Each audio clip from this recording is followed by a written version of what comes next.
Hey, what's up, y'all? Jeremy Anderson here. Check this out. It's that time again. We are back with our next level speaker challenge, July 28th through July 30th. You can experience this from the comfort of your home. You got myself, Dr. Eric Thomas, the world's #1 motivational speaker, Coach Jessica Lundy, and guess what? We got Patrice Washington. Listen to me, y'all. She is a powerhouse. For those of y'all looking to build a successful 6-figure speaking business, whether you want to do it part-time or full-time, this 3-day 6-figure speaker challenge is for you. Join us July 28th through July 30th at 7 p.m. We're going to give you hours and hours of game each night. That's going to show you how to take your message, your story, your brain, your impact to a whole other level. We'll see you there.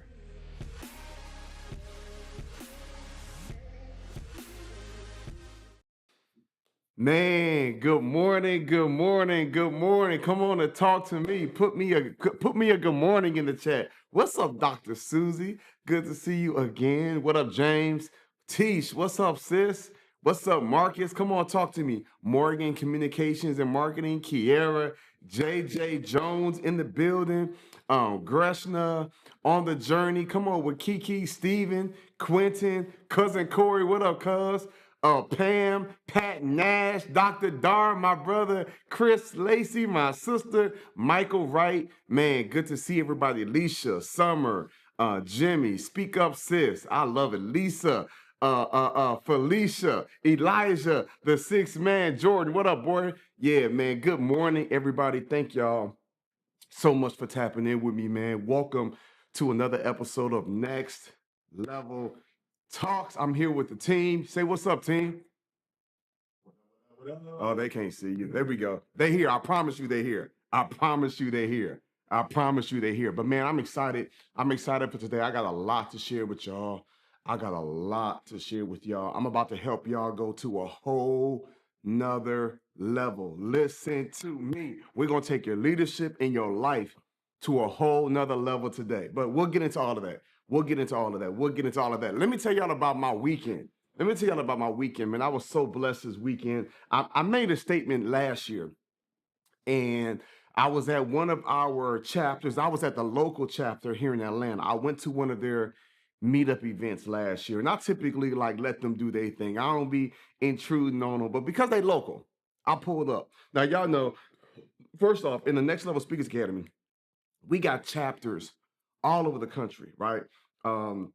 Chicago, the DMV, Dallas, Orlando, Los Angeles, New York, New Jersey, the Carolinas. I'm forgetting one. Chicago. I feel like I might have already said Chicago. I'm forgetting a few. We got London.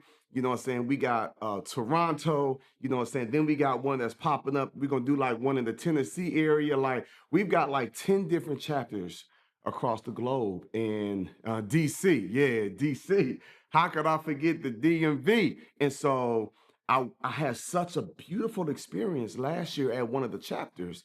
I was like, yo, I'm doing this next year. I'm going to every single chapter. I'm making a guest special appearance every year at every chapter. And earlier, I was at the Chicago chapter earlier this year. And just recently, this past weekend, I flew to Raleigh, Durham, and was with the Raleigh, the Carolina chapter there. So between all the folks between South, you know what I'm saying, North Carolina, some of them came through to kick it with me. I gave them a word. I spoke for almost an hour and a half. I didn't even realize it. I zoned out. I promise you, I zoned out. I was just speaking and pouring. And Dr. Dar, later the chapter president, shout out to Dr. Dar, man. Shout out to Jordan. Shout out to all of our leaders there, Felicia Jordan, everybody that's a part of the community there. And I spazzed and spoke for damn near an hour and a half and was just pouring into them. And we just had a blast, man. And it was a lot of good energy. It was a lot of good energy in the room, man. I want y'all to feel the energy. We got that little video. Check this out. Ah, my people. Hey, I came all the way to the Carolinas with our chapter, and they want to say, what's up?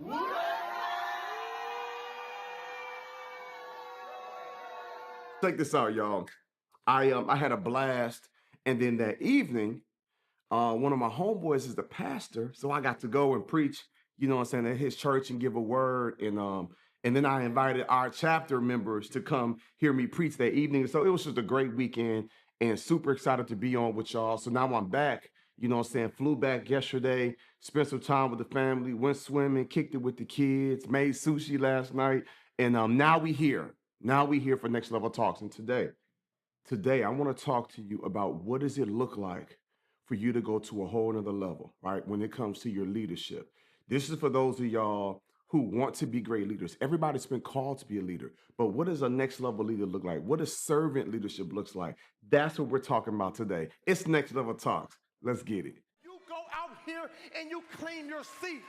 Oh, oh, I just touched down, now it's time to celebrate. Super Bowl in Vegas, this where the big steppers play. My whole squad will paint the town, but they don't decorate.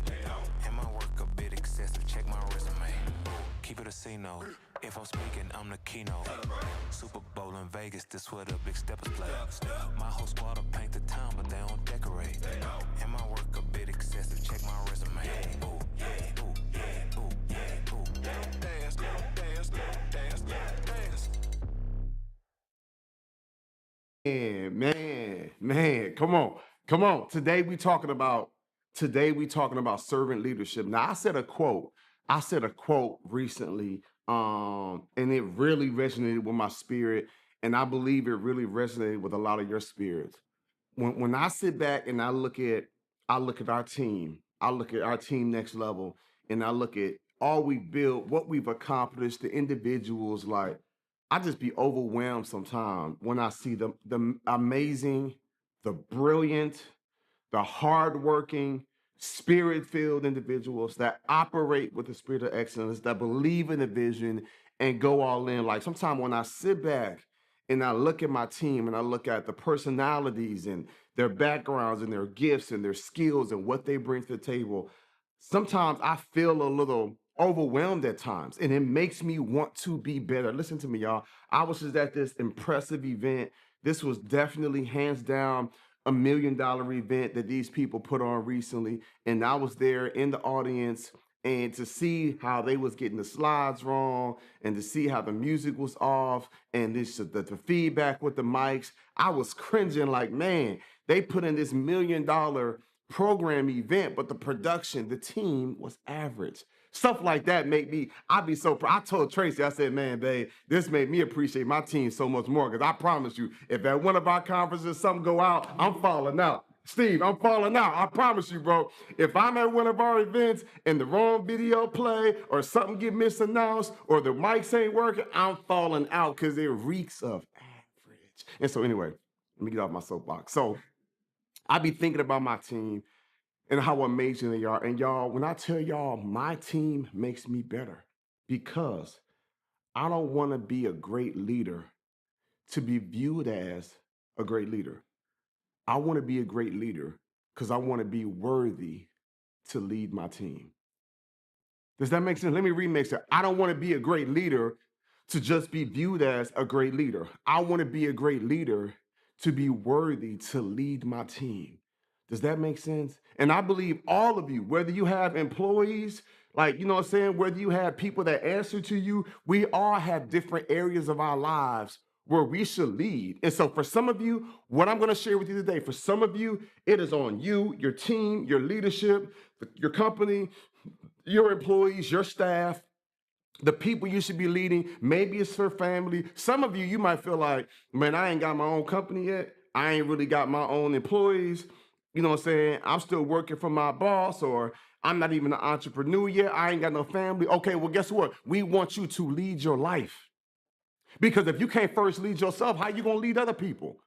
For real, if you can't keep your goals, if you can't keep your word to yourself, if you can't hold yourself accountable, if you can't handle your business, how you gonna manage somebody else, right? And so you have to first lead yourself. And I've been having, well, I'll talk to you all a little bit later about the real hard conversations that I've been having. What up, Kat? What's up, The Living Remnant? What up, Speak Up, Sis? What's up, Mia? Good to see you. I'm gonna talk to y'all in just a minute about, you know, some areas in which I have to grow as a leader, in areas how I have grown as a leader, but I want to really focus on servant leadership. Now I got a scripture. I want to read to y'all here. I actually got a couple of them. I'm just going to give you one. Mark 10:45. Mark 10:45, the word of God says, "For even the Son of Man did not come to be served, but to serve." God is like, but even the Son of Man did not come to be served, but to serve. That's God saying Jesus didn't even come on earth like, hey, let me tell you what he could have did. He could have arrived on earth like, boom, I'm here with a whole host of angels and was like, hey, all y'all bow down and serve me. But he was like, nope, I'm not gonna do that. I'm gonna come born of a widow, a virgin, you know what I'm saying? I'm gonna come born as a baby in a manger, real humble. That one went out, Jerry, kind of really growing and hit the reset button and start loving the folks and starting from ground up. And I'm gonna figure things out and I'm gonna grow up as a child. And he was like, I'm gonna do all of that. And then I'm gonna go and find a whole bunch of regular people and then I'm going to serve them. Think about that. Like Jesus, like the GOAT, the guru of it all, was just like, yep, I'm really showing up to your village to teach you, to serve you, to heal you, to feed for y'all, to provide, to look out for you. He was just like, yo, that's what I'm on. You know what I'm saying? Like, he really could have came here like, hey, y'all, I'm here. I'm about to die for y'all. So y'all start serving me. Y'all start serving me. He was like, no, not only am I going to die for you, not only am I going to spill my blood for you, not only am I going to give my life for you, but until then, I'm coming to serve you. For even the Son of Man did not come to be served, but to serve others. He's the ultimate leader. It was moments when Jesus was like, let me show y'all what it looked like. He literally was like, y'all want to be the top dog? You want to be the man? You want to be the woman? You want to be powerful? Y'all want to be strong? You want everybody to, yep, y'all want to be like me? He was like, okay, bet. I want all of y'all to sit down. Yep, take your sandals off. Yep. And my man grabbed the towel and grabbed the basin and sat down on his knees and washed their feet. It's a different level of leadership right there. Servant leadership. So some of y'all is just like, yo, I want to be a leader. I want to be the boss. I want to be the man. I mean, all right, cool. But if you really want to go to that next level, it's when you adopt that servant leadership mindset. When you tell yourself and you like, you know what? It's not even about me. I'm here to serve you. I'm here to guide you. I'm here to shepherd you. I'm here to help you. You're not just here to help me. And listen to me, y'all, I am constantly trying to be the best leader I can be. And it comes from a few different elements. And I broke down 5 elements here in my notes that I wanna talk to y'all about. First, putting others first and prioritizing their needs. If you're gonna be a servant leader and you go into servant leadership, I want you to start putting other people first and prioritize their needs. Let me tell you what that looks like. So I put out a survey about 2 years ago. I did a survey with our company to ask folks, oh yeah, my bad. Subscribe, like, and comment. Y'all know what it is. I forgot all about that. I just went straight in with this. Subscribe, like, and comment. She went out again, Jerry. I don't know why. Subscribe, like, and comment. Put big 3 in the chat once you've done all 3. Subscribe, like, and comment. And the biggest thing is notifications. You can really skip the whole life. I need you to hit that notification. That way, every time I go live, it goes right to you. How many people we got on with us right now? 146. Come on, somebody. Y'all share this with somebody. Let's hit 200 real quick. What's up, Legna? What up, Legna? Jared, what up, sis? All right. So check this out. I got to a point where I said, you know what? I really want to be the best leader I can be. I feel like I'm a good leader. I feel like I'm taking good care of my team. Let me put together a survey and really see what's going on with them. Let me put together a survey and really kind of get a good idea of where they are, what they're struggling with, you know what I'm saying, what they might be dealing with. Like, so I put together this whole survey. I hired an outside group come in, do interviews with my team, my staff, and I came to a conclusion like, yo, a lot of folks within our organization, a lot of people within our company are tired. We're going to put some boundaries in place. Boom, boom, boom. A lot of folks are stressed out, dealing with depression, anxiety, a lot of personal stuff. So I hired a whole firm, a whole counseling agency to do counseling sessions, you know what I'm saying, weekly for my team, right? So they get like 2 sessions a month specifically for them that we pay for. Because I saw like, oh, half of our team members are struggling. They need counseling. They need some therapy. They in a weird space. Shoot, I'm getting help on a regular basis myself. This is something else I'm gonna do for them. Does this make sense? I'm having H&M conversations. Now I'm not talking about H&M at the mall. I'm talking about how's your head. You know what I'm saying? How's your heart and how's your mind? How's your heart and how's your mind? Like I'm having the H&M conversations. Like my first point here, I am prioritizing other people. I'm not focused on me. I'm like, yo, if they just do good. One thing God told me years ago, God was like, bro, take care of the people who take care of you. Are y'all hearing me? Take care of the people who take care of you. So as a servant leader, you got to sit back and ask yourself, like, am I leading them the best way? Am I leading them the right way? I had one of my team members, she lost her mind. People be losing their mind. It's okay. We all crazy. You know what I'm saying? We all trying to figure it out. She was talking to me really spicy, and I was like, oh, you lost your mind. You forgot I write your checks. You forgot I'm the boss. Don't get it twisted. I'm a servant leader, but I'm not a pushover. And God was like, stay in the spirit, son. They did lose their mind. This person's struggling. And I was like, how's your head? How's your heart? Oh, you struggling with some stuff. Okay, let's work through it. Okay, I'm going to extend you grace. 2 days later, they came back. I apologize. I wasn't myself. I was tripping. Please forgive me. I'm like, it's okay. You know what I'm saying? I extended you grace because I saw the humanity inside of you. Are y'all hearing me? So as you go throughout your leadership role, your skill, you need to be like, okay, let me see the humanity inside this person. Let me help some of y'all out. For all y'all married folk, you come home after work, your spouse on your head, your spouse upset, pissed off about something, and you want to go right and match that energy. And you never once ask yourself, okay, where did this come from? Okay, they just really stressed right now. Okay, they having a bad day. You out here in your feelings, taking things personal, and you're not even in the spirit. So in order for you to be a servant leader, like you got to be in the spirit. Okay, what's going on right now? Okay, why are they experiencing this? Why are they treating me this way? Why are they talking crazy? Like there's something else going on underlining that I've got to address and figure out, right? And so I believe you're going to go to a whole other level in your leadership when you start putting others first and prioritizing their needs. So you ask those people who work with you, those people you have influence over, okay, what are the things that you need to go to the next level? Next, leading by example and showing humility. Leading by example and showing humility. So when I look at my life, I try my best to lead by example, right? And so I remember talking to Deanne one time, and I was like, Deanne, I need you to rest. I need you to rest this weekend. You know what she hit me with? And I was like, no, she didn't just say this to me. She was like, I'm going to rest if you rest. I said, ooh. I said, well, don't play with it then. I'm going to the sauna. I'm going to hit the gym once. I'm going to do the cold plunge. I'm going swimming twice. You know what I'm saying? Like, I'm about to max and relax. Like, stop playing. But she was just like, I'm going off of you. Now, I could have been like, do as I say, not as I do. I could have been on that. But we know that that is not effective when it comes to leadership, right? And so you have to set the example and you have to practice humility.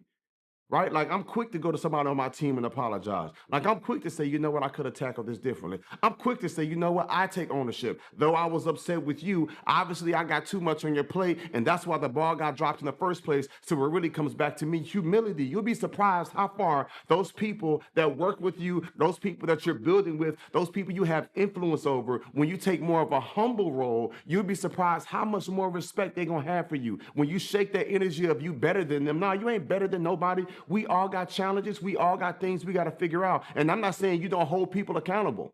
I'm not saying you don't hold people accountable. You know what I'm saying? But you give them grace and you give them solutions. I promise you, I got a special group chat with a special department within our company, and they're supposed to send me numbers on a Sunday night. And I didn't get the numbers Sunday night. You best believe I jumped in the group chat. Hey, good morning, team. I said, it is imperative that you send me these numbers 7 p.m. by Sunday evening. I said, maybe you set an alarm.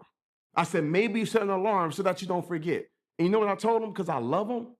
I said, this is not next level. Let's do better.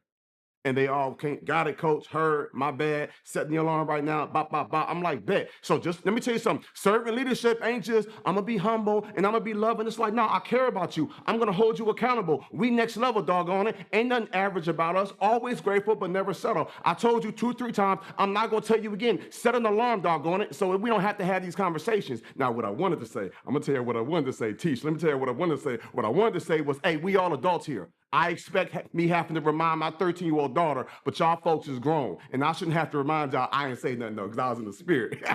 So I was just like, respectfully. You know what I'm saying? And so, all right, y'all stay focused. Number 3, empowering and uplifting others to help them grow. So I'm constantly asking the team, how can I help you get better? What else can I do to put you in the best position? Do you feel like you're growing? Like you want to really make sure that you put other individuals in a position to grow so that they can be the best version of themselves. So I'm constantly taking the audit of my team. I'm constantly taking the audit of my life. I'm constantly taking the audit of my family. I'm constantly taking the audit of those who work with us because I want to put them in the best position to win and to succeed. Let me give you this fourth point here. Be an active listener and value the input of others. So when we talk about you being an active listener as a servant leader, when you're tapped in, like you got to realize you ain't got all the answers. If you feel like you got all the answers, you need to pray about it. You might be on some narcissist stuff. You might be like a narcissist and don't even know it. You know what I'm saying? Like them the most dangerous ones that have no clue. Most don't even know it, right? Like you need to be open. Take advice. You don't have all the answers. The word says there's safety in the multitude of counsel. So I might have some ideas about something, but if it's your department, if it's your area, if it's your role, I'm gonna ask what you think. I'm gonna be open to thoughts and ideas and suggestions. And so as you're working with your team, as you're building out your speaking business, or you're working with your family, or you're working with your colleagues, right? You want to be open to thoughts and suggestions, and you want to empower them to go out here and make the necessary moves. Now, the last one here, when we talk about servant leadership, demonstrating compassion and empathy in all interactions, demonstrating passion and empathy in all interactions. That for me sometimes can be hard if I'm already upset, frustrated, pissed off. You know what I'm saying? Because like, okay, now I'm irritated, and now I have to handle this with compassion. Now I have to handle this with empathy. Not now I have to. Does that make sense? Hey, truth be told, let me tell you something. I'm gonna keep it a thousand with y'all. I had a conversation with someone on our team. So we got a big team. We got a small team. It feels like it's big, but we really got a small team. We small but mighty, but they're spread across several companies. And I talked to one of our team members today and was just like, "You're late." I was just like, "Help me understand. We under promise and over deliver." And I told the client Friday, "We late. It's Monday." And I was just like, and I told him, I said, "Hey, I'm gonna share this with you with all due respect." I said, if I would have gave this to so and so on the team, I would have got it by Thursday night. And let me tell you something. I don't want to have those conversations. I want everything to be like the confetti. I want everything to be great. I want everything to be nice. But I had to have that conversation like, hey, respectfully, if I would have gave it to so-and-so, I would have got it back Thursday night. Forget Friday, right? And here it is Monday, and I still ain't got it yet. And so let me tell you something. I'm offering compassion. I'm offering empathy, but I am also going to challenge you, right? The word says that he chastens those he loves. He challenges, he goes after, he corrects those he loves. If I did not love this individual, I would have just let things ride. But it's like, nah, I know that there is greatness inside you. We got to just make whatever adjustments so that people can see that. Does this make sense? So you want to be balanced. God is a God of love. God is a God of grace. God is a God of peace and all of that. But he also has a wrath. He will also correct you. He will also challenge you. He will also withhold some blessings. He is not to be played with. So though you are a servant leader, it's like, yes, we're going to be empathetic. We're going to sympathize with you. We're going to put you first. We're going to put you in the best position to win. We're going to love on you. We're going to be patient. We're going to redirect you. We're going to coach you up. We're going to treat you and we're going to do all of that. But at the same time, it's like we're going to hold you accountable and hold you to a higher standard because we know the greatness that's inside you. And so I want to make sure I'm balanced with this message today. As a servant leader, right? Like I am here to lead my family. You know what I'm saying? And I'm looking for teaching opportunities and teaching moments all the time. So some of y'all, again, let me just be balanced because some of y'all don't have you don't have employees. And so this might not hit you as much, but at least you know now what to do when you have an employee. So let me talk to all the parents out here. So my daughter Jewel, she'll be 13 in a couple of months, and I feel like she like 2 inches under Tracy. I feel like she already like a teenager. You know what I'm saying? This is like this girl, she already be driving. It's the craziest thing. And so, I never know what version of Jewel I'm gonna get. Some morning she come downstairs and she's looking at me like I'm some stranger, like a contractor in the house doing the bathroom. She's looking at me like, who's this guy? And then some morning she be loving on me like, hey, daddy. And I'm like, oh, you speaking today? Praise God, right? And so I've been really getting on her. I've been really getting on her with chores. And sometimes I ain't gonna lie, I'm still learning this parenting thing. Sometimes I want to just keep the peace. Sometimes I just want to just keep the peace, right? Like sometimes I'm just like, you know what? Let me not even mess with you. Let me not even challenge you. Truth be told, let me not even parent you because I ain't got the bandwidth. Come on, somebody put amen. Don't have me out here thinking I'm the only one. Don't have me. Sometimes I'm gonna let this slide because I ain't even got the mental bandwidth to deal with you right now because you about to piss me off on a whole nother level. So I'm gonna act like you ain't just roll your eyes. I'm gonna act like you ain't just say something slick. I'm gonna act like you ain't just do what I told you to do. I'm like, you know what? I'm gonna act like I ain't hear that. I'm deaf, dumb, and blind for a few minutes. Cause it's gonna get ugly real quick. Cause I remember one time I was so mad. I said, "Oh, if you was a boy, I'd knock your head off." Y'all better not be judging me. Jewel, because that's my baby girl, because she knows she get away with stuff, and I ain't gonna touch her because that's my little angel. I said, if you was a boy, I'd knock your head off. Anyway, y'all stay focused. So watch this. Me and baby girl had a breakthrough the other day. Now, Daryl, you know this. When we was growing up, Prince, we had duties to wash the dishes, dry the dishes, put the dishes up. One. If one, how many? One. 10? If 10 dishes were dirty? One. If one dish was dirty, our parents would wake you up in the middle of the night, this gangster, and have you wash all the dishes all over again. Y'all not hearing me. I don't know what's up with these new age grandparents, but the way my kids be going over there and the stuff that they be doing, feeding them grapes and clipping their nails and controlling the temperature, I'm like, who are y'all? Because when I was growing up, it wasn't none of this. Y'all done lost y'all mind. I'm like, I wish I got this version of Daryl and Tawana. And so watch this. They will wake us up. I remember one time, I did such a good job. But you know how like plastic cups back in the day, when you drank milk, it'd be like a little milk at the bottom of the rim and it's hard to get and hard to see. I did a good job. I did a damn good job. But I had one glass that had a little bit of rim, milk in the bottom of the rim. And my dad got that cup out and he poured some water and went to drink and seen that white rim. And boy, it was fire and fury and woke me up like 1 a.m, had me wash all the dishes all over again. Now, I ain't gonna go that extreme, right? Because I'm on some new age parenting stuff. So the other day I woke up making my coffee and the counter is dirty, got sticky stuff, dry ice cream. The dishes were washed, put up, the floor wasn't swept. So I was just like, I got my daughter up. I said, hey, boo-boo. I said, now it's summertime, so Jewel's sleeping in. It's summertime, so my baby's sleeping in. So she's sleeping in till like 12, 1 o'clock, right? And so it's like 6. You know what I'm saying? Because I'm sleeping in later than normal. So it's probably like 6 o'clock. She getting up. And I'm like, baby, the counters. And she like half sleep. She cleaned the counters.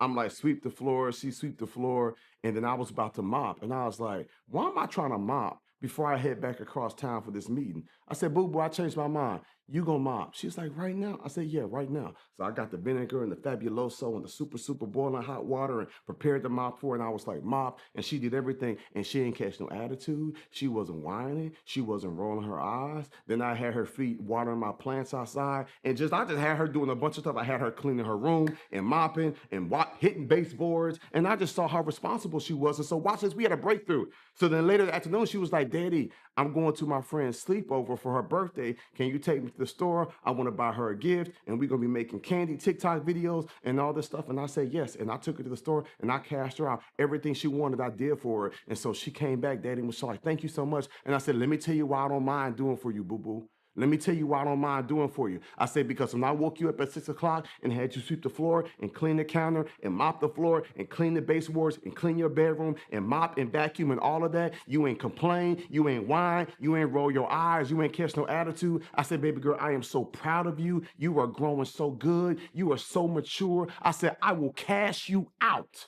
I say every day when you ask for stuff because you're my baby girl and because I want to bless you, I literally want to say yes to everything. But what I'm not going to do is I'm not going to reward the behavior of disrespect. I'm not going to reward the behavior when you catch an attitude. I'm not going to reward that behavior if you being average. But you handled your business and you did it with a smile on your face. I will give you whatever you want. I said, I told you what mommy told you last year. She will give you the world if you handle your business.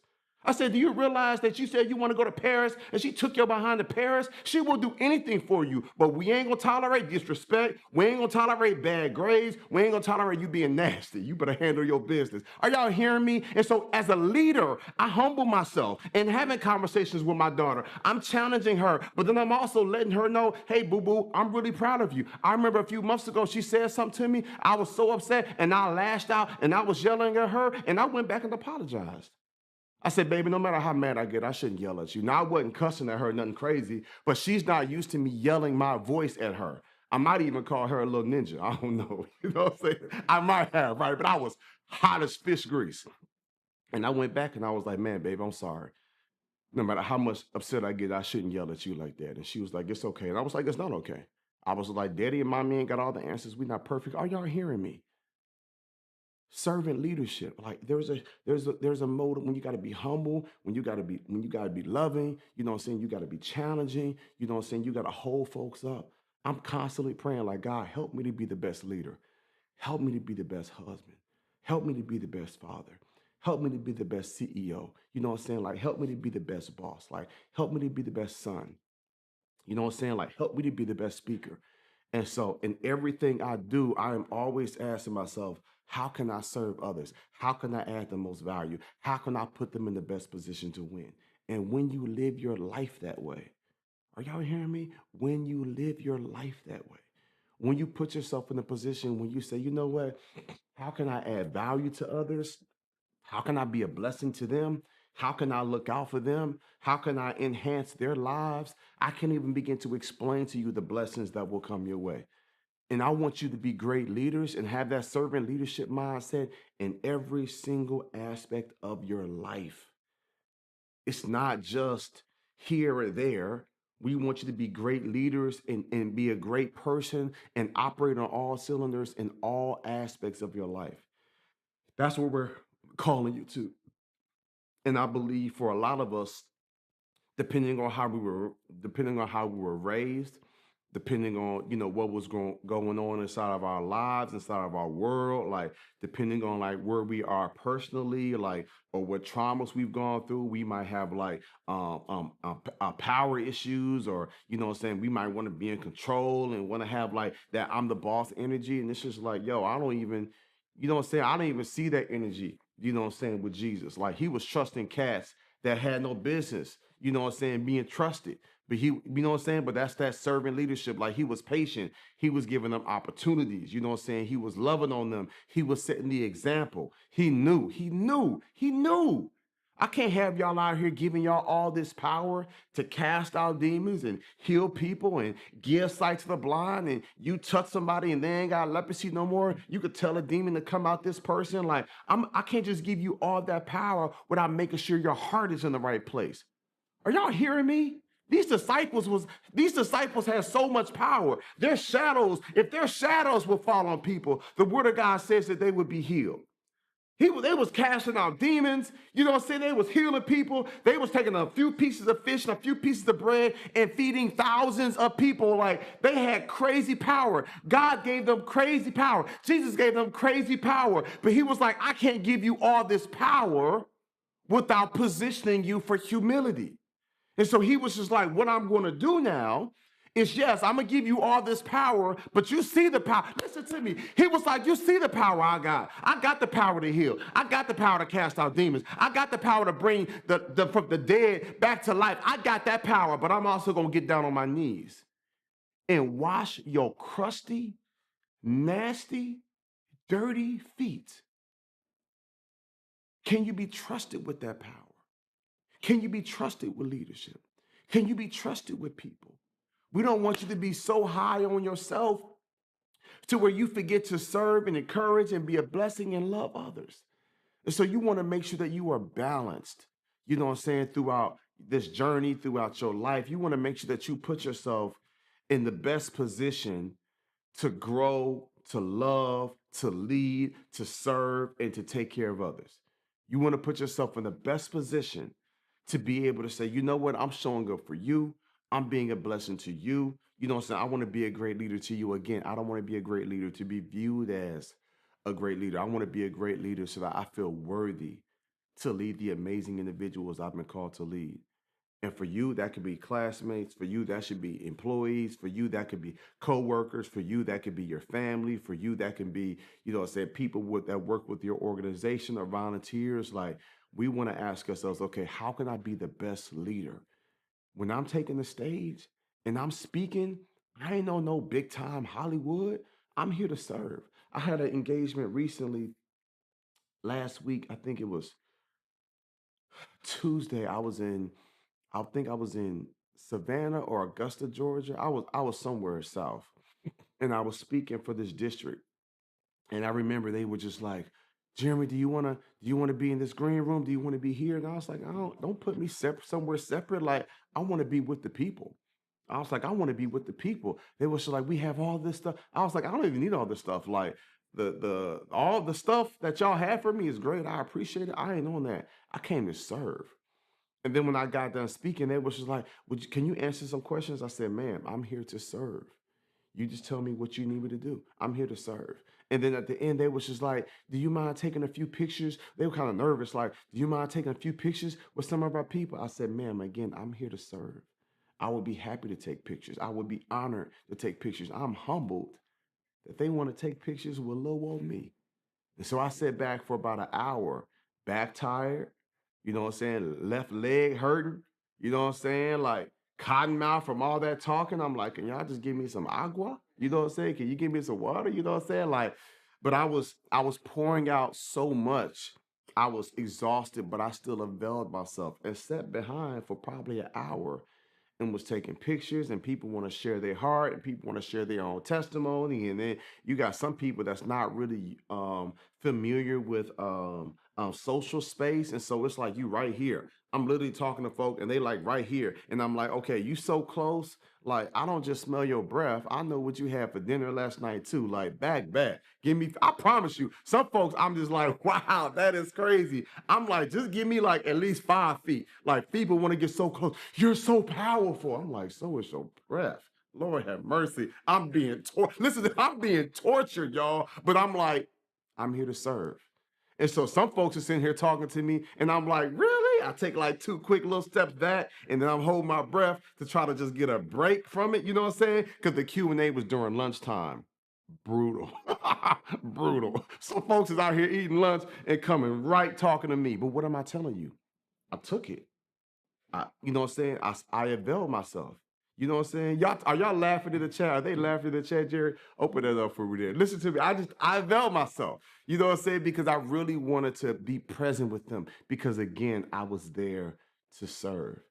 And so if I was like, hey, if I got to deal with some folks that's a little close, I'm gonna take my vitamins, my immune system strong, COVID still spreading, you know what I'm saying? Like, and people that's excited to talk to me.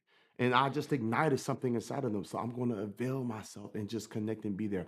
I'm there to serve. And I believe your life will go to a whole nother level when you have that servant mindset. When you tell yourself, I'm not just this, I'm not just that. Ultimately, I'm here to serve. Ultimately, I'm here to add value. Ultimately, I'm looking at, being a blessing to you. Ultimately, I want to enhance your life. I'm here to serve you. And when I had that shift in mindset as a speaker, because I'm gonna be honest with y'all, when I first started, I was heavy on the service, group homes, homeless shelters, churches.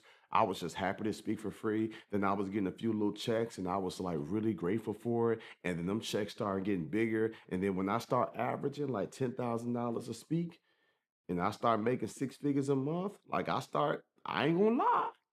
I started feeling myself a little bit. And God was like, hey, bro, you here to serve? I'll have to tell y'all one day about my Jamaican story. When I went to Trenchtown, Jamaica, and on the way back, I got arrested and went to prison. I ever tell y'all that story? Did I ever tell them that story? No, yeah. I got caught up coming from between Miami and Jamaica and got locked up. Y'all want to hear that? I'm going to tell y'all that story one day, man. That's a crazy story, y'all. And y'all know everybody talk about Kingston, Jamaica. Trenchtown is gangster. You hear me? And God let me get locked up, you know what I'm saying, in jail. You know what I'm saying? And this is why I was doing the work of the Lord. You know what I'm saying? Like it's I had to share that story one day. I should have shared it today. Like, but then when all right, so y'all just have to remind me and I'll tell y'all. You know what I'm saying? K Marie, what up, K Marie? She says, I haven't heard that story. It is a wild story. And God broke me down. Trenchtown, rats. Oh man, like, yeah.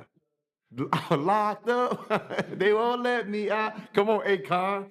And so but God was, and maybe I'll share that next week. I don't know. Y'all just let me know when y'all want to hear it. But God was taking me through a season and a journey where He was just showing me, I spared you to serve. I didn't spare your life to be a superstar. I done had Uzis and guns put in my head. God said, I didn't spare you to be a superstar. I didn't spare you to be a celebrity. I spared you to serve, to be a blessing, to add value, to minister to these folks. And that is the mindset that I want you to have.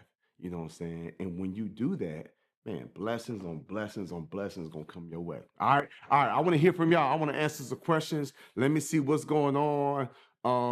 And let me see what's going on. Chris said, "God let me get locked up is crazy." Wait till I should have led with that story today, man. But yeah, that is a wild, wild, wild story. I can tell it now, but I didn't think it was. I'm talking about machetes. Like, that's a wild story. But anyway, all right, let me hear these questions before I mess around and tell the story now. And now I don't nobody want to ask no questions because they're like, nah, tell the story, tell the story. Andrea said we want to hear the story, but I want to tackle y'all questions though. So I want to be mindful. The word of healing said, Jerry, thank you for your time and for your servant's heart. Come on, Jerry, they shouting you out, dog. Somebody said thank you for your heart and for your words and for you holding us down. Yeah, yeah, yeah. They see you behind the scenes. Either they talking to you or they spell my name wrong. No, they talking about you, bro. Uh, Steven Stubbs says you could have complained about getting locked up, but saw it as a blessing. Oh yeah, God was doing some work on my heart. Stanilla said, "Tell the story." I love it. Okay, I see a question here, and then we're gonna go with video, whatever y'all have. As a person who has a superpower, come on, Andrea, of ADHD, I would like to know how you prep for your speeches and organize your thoughts so you can stay on track. Shamika said, we need the story now. I got you. So, Andrea, great question on how I prepare my speeches, even though I have the superpower of ADHD. So I'll share it to you like this here. I um I don't really prepare, I don't really prepare speeches. I do my research on the front end, right? So I'm gonna find out all the details, right? I'm gonna find out all the details of what the organization is going through, what's the purpose, what's the theme of the event, what are they struggling with? Tell me about the people in the audience. You know what I'm saying? I want to know the demographics. How long have they been with your company for? What's the average salary? What are some of your challenges as a CEO? What keeps you up at night? You know, I want to know all the different questions. I want to know all the different things, right? And so once I understand clearly who's in the audience, then I'll ask questions like, what do you want me to speak about? How do you want them to feel when I get done speaking, right? I'm asking all those questions. Now I know, okay, where I'm going to go. And so for me, Andrea, 90% of the time, it's here and it's here. There are times I might have to do some research. There are times I look up a company online and see what their mission statement is. There are times I might go to Chat GPT and kind of throw some ideas his way, but 90% of it is already here and it's here. And then I know what parts of my story and my message. And so that's when the superpower of the ADHD kicks in. And so for someone like you might want to have some slides that kind of shares um, some bullet points. You know, you might have slide number one, this point, slide number two, this point, slide number three. And when you look at that slide, you take a quick glance and then you know what you're going to talk about for the next 5-10 minutes. So that's a hack sometimes to keep you lined up. But eventually, you're going to be doing so much and speaking so much. You're going to be on so many stages, Andrea, that you're going to look up after a few years from now. You're like, I don't even need no slides. If I do slides, it's for the audience because when they see it and hear it, it registers a little deeper. But I don't even use slides. It's very rare that I use slides, even if I'm doing some heavy professional development. it's coming from here or for here. And so the more you speak, the more you do it, and the more information you have about the organization, the more you can flow. And then you get to your sweet spot of ADHD, and you know when you can kind of just flow with it and kind of freestyle from there. But you still want to have a structure to your opening statement, your beginning statement, your story, your takeaways. You know what 4, 5, 6 stories, you know where you want to take them to match their theme and then land the plane real smoothly. All right, great question. All right, who we got next? No, when you're trying to lead someone who needs it but doesn't want it and are actively rejecting it, how do you deal with that? I hate to leave people behind when I feel like I can help, but it's hard. Um, yeah, great question. And you got to give people grace to grow. You know, you got to give people time. You got to let people grow at their own pace. And you give them that gentle nudge. You encourage them. It also depends on the relationships and the dynamic. It could be an older brother or an older sister. It could be a colleague at the job that's been there longer than you. Like you just never know, right? It really depends on the relationship. But if you're getting pushback and they're actively rejecting it, how do you deal with it? You release it. And then the biggest thing you do, cuz, is you don't take it personal.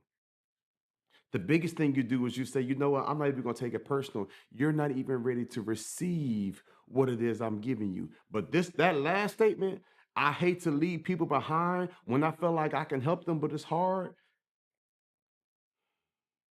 It's because what I was about to say is easier said than done, but you gotta release that. You gotta release that. That pain, you know what I'm saying? Like that trauma, like you gotta release that. You know what I'm saying? Like that suffering, like you gotta, like what they dealing with, you gotta release that. I know how painful it can be. I know how frustrating it can be. You know what I'm saying? It's like I don't want to leave you. It's almost like survivor's remorse, but you can't make nobody be great. You know what I'm saying? And they might not be ready for it. You know what I'm saying? That's almost like me going to a friend of mine that might be, 200 pounds overweight. And it's like, bruh, I'm trying to have you do this workout with me, but you don't want to work out or you talk about you tired. It's like, yo, he not on the level I'm at right now. So I got to give him grace to grow. I gotta meet him where he is. And so some things for you, cause you around our community, you in the program, you done been to masterminds at conferences, your whole mind, come on, praise God. Your whole mindset is different, cause you are not nowhere near the person you were a year ago. And so these people that you're trying to coach and you want to mentor and you want to give them game and you want to encourage them and you want to help them elevate, they having a hard time. But you've been around me. You've been around Prince. You've been around ET. You've been around Crump. You done been to multiple masterminds. You done been to the conference. You done had too many life-changing experiences. You on next level talks every single Monday getting this game. And then you go on to folks and they ain't received a fraction of what you received. But it's so frustrating. You got to give them grace to grow. I promise you, when I first married Tracy, Tracy was very quiet with her praise. I was very vocal. We'd be at church, I'd be standing and worshiping, swaying, eyes closed, hands lifted. She'd just be right here in her seat. Like we just worshiping differently. She just not where I was at the moment. Everybody grows spiritually different. I wake up really, really early in the morning. I'm seeking the face of God. I'm going through my devotional. She doing her own thing at her own pace. And people grow with how they want to grow. And now I look up now and she laying hands on me at 2 o'clock in the morning. I feel her hand on my chest. I feel her hand on my shoulder, and she's whispering prayers over me. And I'm sitting here like, this is amazing. And I don't say nothing. I'm just receiving it. But I'm like, yo, she done evolved to a whole nother level woman of God. I feel like sometimes like, girl, you closer to God than I am. You know what I'm saying? Like, it's just a different type of energy now. She got all these different books coming in. She going to different conferences. She growing on her own. I look up and I see her going to the gym. I see her working out. I wasn't trying, how come you don't work out with me? It's like I was just consistent, and it was only a matter of time before I rubbed off on her.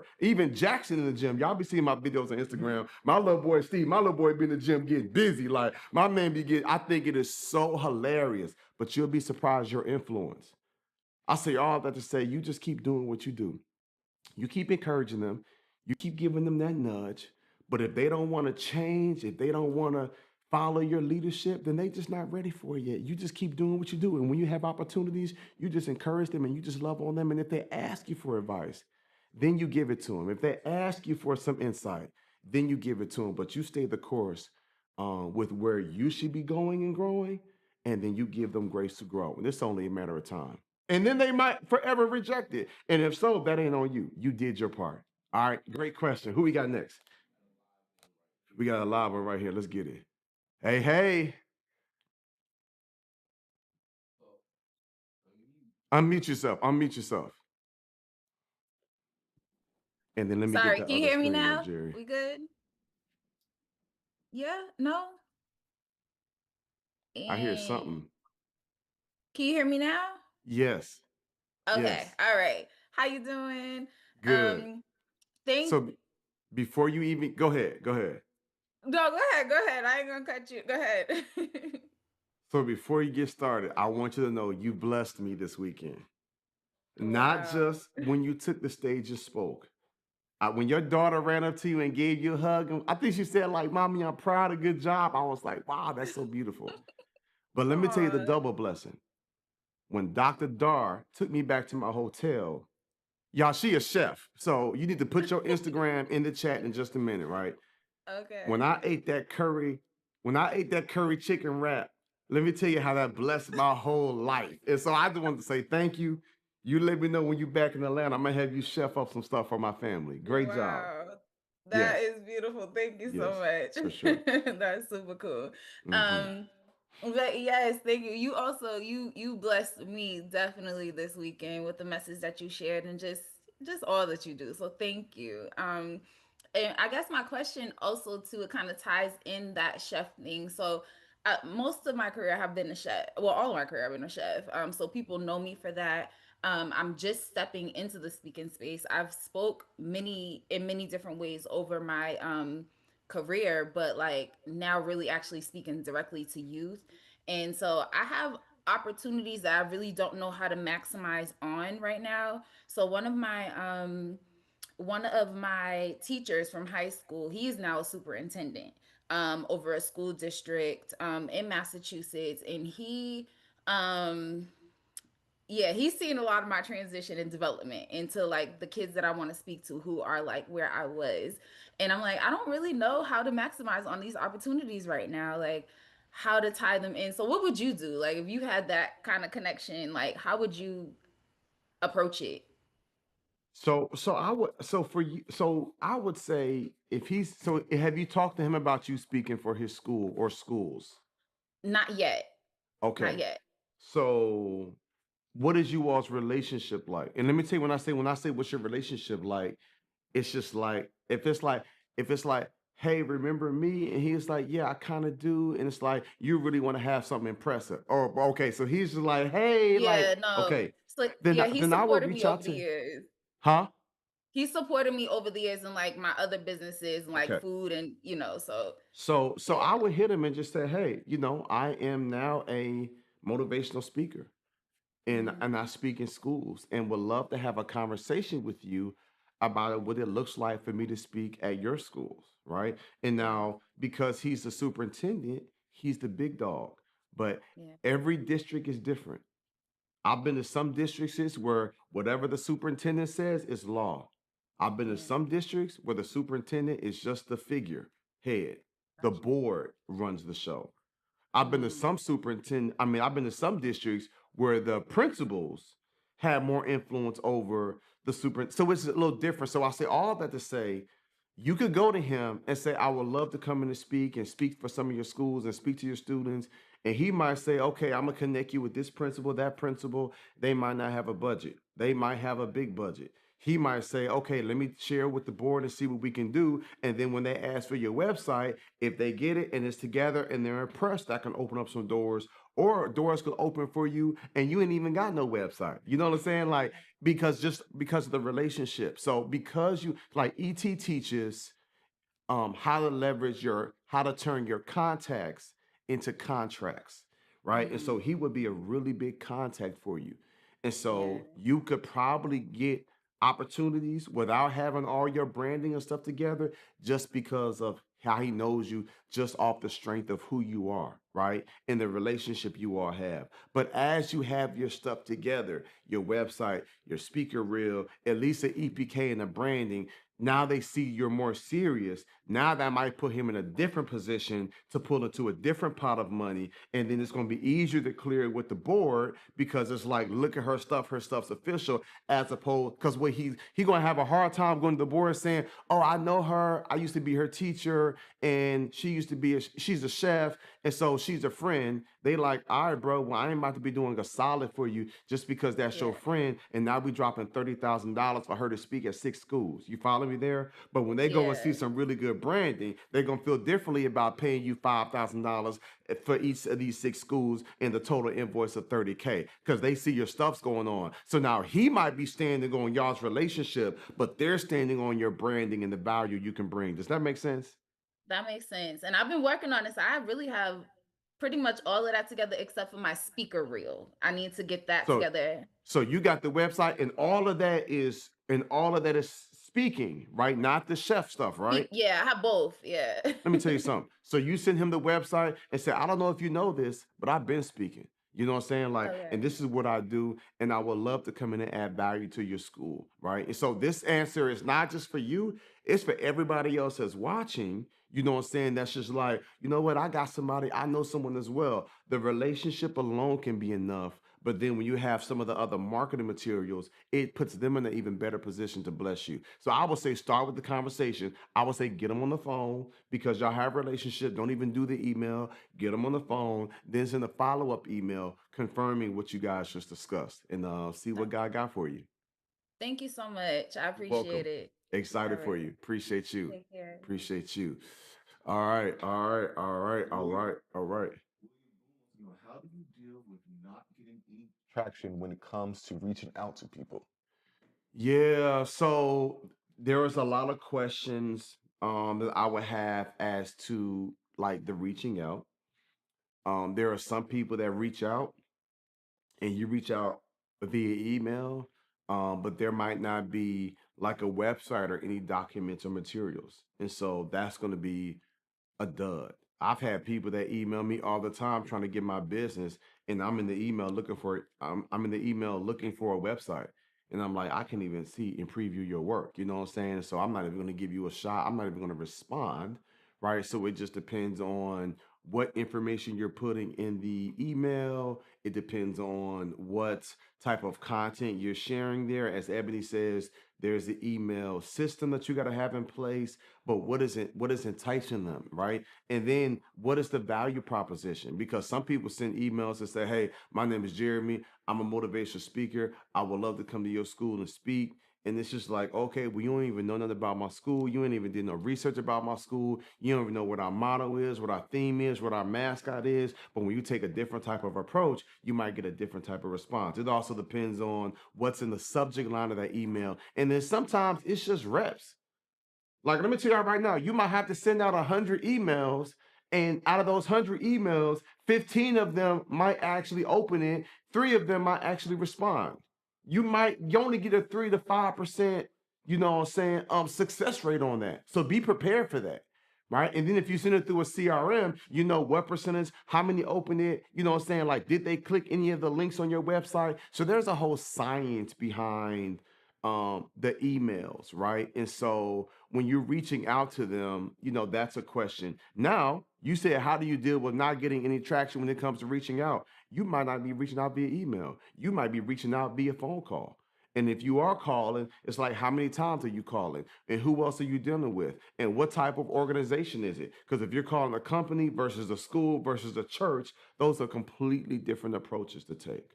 And so I really have more questions than I have answers to you, you know. And so I don't know, you know, for those of you all that's in the community, I would encourage you as you go through the course because a lot of these answers are in the course.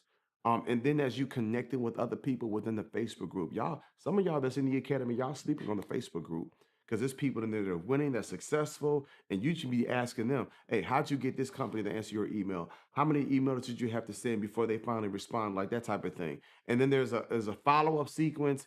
Ebony has a whole breakup email that she sends for people that were at one point interested. So there's a lot to it, and there's a lot to reaching out.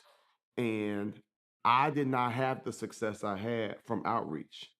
The success I had in speaking was me putting out content and I had them come to me. So that's a whole nother thing. So y'all, as y'all know, I don't lean super heavy on send this email. Um, this is the cold calling, cold emailing. I don't lean heavy on that. Are there some people in the community that crack the code and they're successful with it? Yes. But that wasn't my approach that I took. The approach I took was I'm gonna add all this value. I'm gonna put all this content online, and people are gonna see it, and they're gonna say, "I want more of that." And I done added so much value for free. Now they're coming to me. All right. Martha Allen wants to know. What to do when the unbeliever in my speaker's journey is my husband?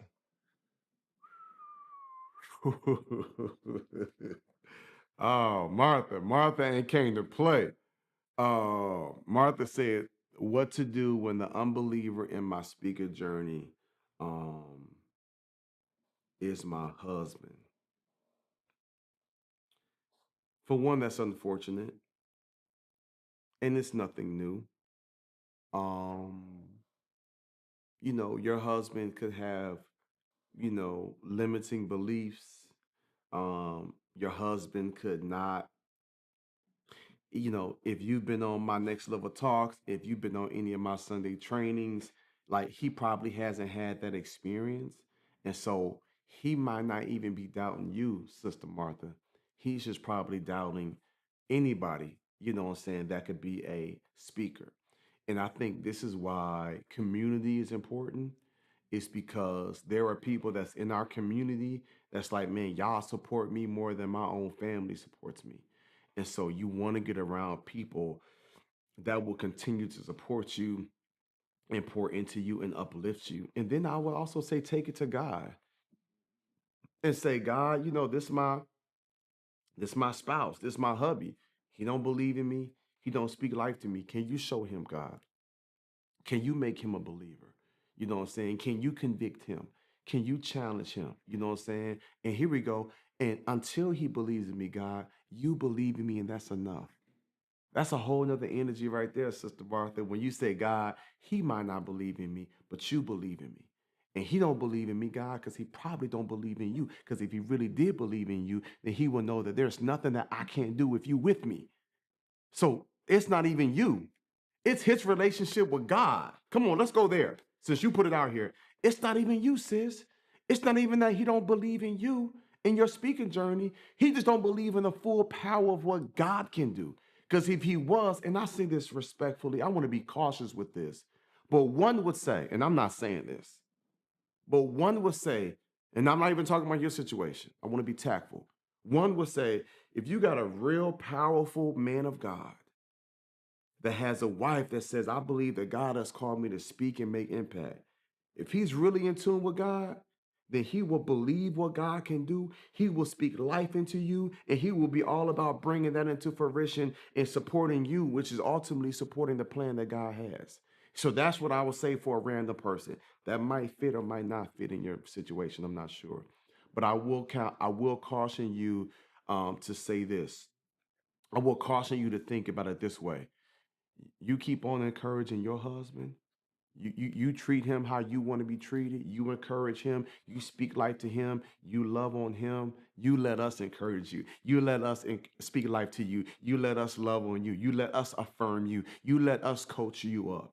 You know what I'm saying? And you let God fill up your heart, and you let that be enough. But what you don't do is you let his lack of support or his lack of love stop you from moving forward, because now you're giving the enemy a way in. You said, no, no, no, no, no, no. Boo, you don't have the capacity. That's okay, honey. I still love you.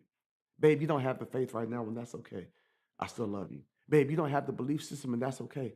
I still love you. Babe, you ain't been on these conversations. You ain't been on these talks. You ain't been on these trainings. You ain't been exposed to the greatness and the brilliance. That's okay, babe. I still love you. Now, you're not saying this to him, but that's your heart posture. And you just like, you know what? You just ain't been exposed to what I've been exposed to, and that's okay. But between you and God, y'all got a thing. And you are at peace with that because you know that he has called you and he has supported you. And for all of us, that should be enough. All right, good question. Appreciate you. Appreciate you. Appreciate you. All right, who we got next? Juan Reyes wants to know, how do you lead with love without lowering the standard? How do you lead with love without lowering the standard? I don't know. But love is the standard, my brother. Lo- Love is the standard. I don't see how you can lead with love without lowering the standard. As long as love is at the helm, as long as love is the foundation, you just keep leading with that. That means you might have to challenge, you might have to recorrect, you might have to redirect, you might have to uplift. You know what I'm saying? Like, but when you lead with love, love is the standard. So I don't want any of us to overthink leading, right? Like there were times Jesus straight rebuked the disciples. You know what I'm saying? Like he literally told Peter, like, you know what I'm saying? Like, bro, you being used by the devil right now. You know what I'm saying? Like he literally was like rebuking folks, but she was still loving and affirming as well. And so I want for you all to really be mindful of, okay, how can I lead with love? But you just keep love as the standard. I wouldn't even don't even overcomplicate it. Don't even look at it no deeper than that. You just keep leading with love because love is the standard. And the only time you lower the standard is when you stop showing love. All right, good question. Why'd I keep going out? We need to put a charger on it. All right, who we got next? The Living Remnant says, something coming up for me is that in order to be of service, we have to believe in something of value to share. Can we talk about the balance between unhealthy ego, pride, and healthy ego? Good question. So let's leave out um so I get you with the healthy ego versus the unhealthy ego. Let's just try to take the whole ego thing out. Right? I think the best way and the healthiest way to view this is we have something of value to share. Can we talk about the balance of unhealthy ego and pride and healthy ego? I wouldn't even call it healthy ego. I think we just really remind ourselves every single day, like, you know what? I have something to say. I might not be the smartest. I might not be the best speaker. You know what I'm saying? I might not have the most painful story, but there is somebody that can benefit from my story. There is somebody that can benefit from my message. There is somebody that I can speak and be a major blessing to. And there's no pride, there's no ego there, knowing that you've been called. You know what I'm saying? And so I want you and everyone else to walk with that, right? Because there are some people that have certain extremes. So there are some folks that say, "Oh, I'm not good enough," and "Oh, I shouldn't be speaking," and "Oh, I don't have the gifts and skills and talents." And it's just like, okay, now you acting like God not even in the equation. Now you don't even believe the scriptures and what the Word of God says. Right? Because he says that he calls the qualified and doesn't qualify the call. Now you on your own power and your own strength. But at what point do you put God in the mix? Right? And then you have the other extreme where people that's just moving and operating and doing what they want to do, and they're not even considering God. So what we want to do is we want to be in the middle and say, you know what? I need God, and I know that He has called me to share this message and share my story with someone. And that right there is enough. Knowing that you are enough and knowing that God wants to use you. There's nothing cocky about that. There's no ego there, but there's a certain type of energy saying, I'm a child of God. There's an energy there. Do y'all hear me? My son has a certain level of confidence. You know what I'm saying? Like my son is a very confident son. I am encouraging him. I'm loving on him. Like my son ain't walking around here insecure. My son is very confident. My daughter is very confident. You know what I'm saying? Because as a father, they believe what I'm speaking into them and what I'm speaking over them. So there is nothing wrong with being confident, right? But I tell people often, I don't have confidence, I have Godfidence. So I am confident in God. Does that make sense? So I am confident in God.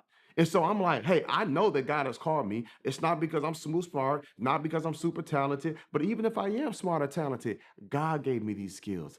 God gave me this intellect. God gave me this charisma. God gave me this personality. God blessed me with the gift of ADHD. And so these things that I have, yes, I do have it, and I'm nice with it because God did that for me. And so I think as long as you put yourself in that vein, as long as you don't feel like you too prideful, you better than other people, it's just like, no.